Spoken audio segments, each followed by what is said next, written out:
man, di kita malilimot.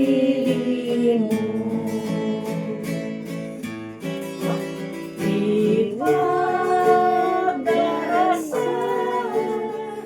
kita sa may kapal, na sana'y bigyan ka pa ng mahabang buhay, upang makapiling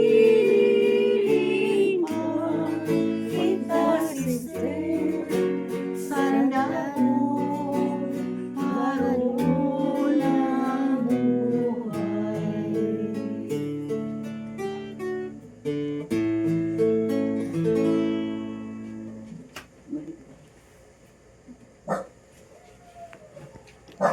Painuhod lang dito na prayer sa libura ba niya?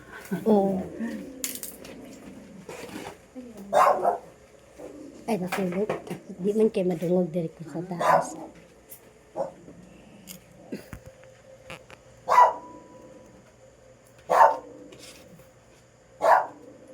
Mag-ampo ta sa ngalan sa anak sa Diyos Espiritu Santo. Amen. Dagon ta ang Diyos, kinsa nahigugma ka nato ug puno sa atong kinabuhi. Uban sa kalipay hangtod sa kahangturan. Amen. Matag tuig isip sa ulog sa atong adlaw nga tawhan, atong gihandom ang gasa sa kinabuhi nga gihatag kanato sa Ginoo. Karon na atong pasalamatan ang atong mga ginikanan ug kadtong tanan nga nahigugma, nag-amuma o nagtudlo kanato diha sa Dios nung gugma. Karon atong pagminahon ang pulong sa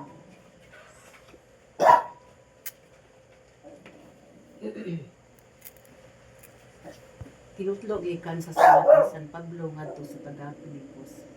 Nagapasalamat ako sa Dios sa matag higayon nga naghandom ako kaninyo. Malipayon ako sa matag pag-ampo o alang kaninyong tanan. Tungod kay kauban ko kamo sa pagkaylap sa maayong balita. Gikan pa sa pagdawat ninyo sa atong tudlo kaninyo hangtod karon.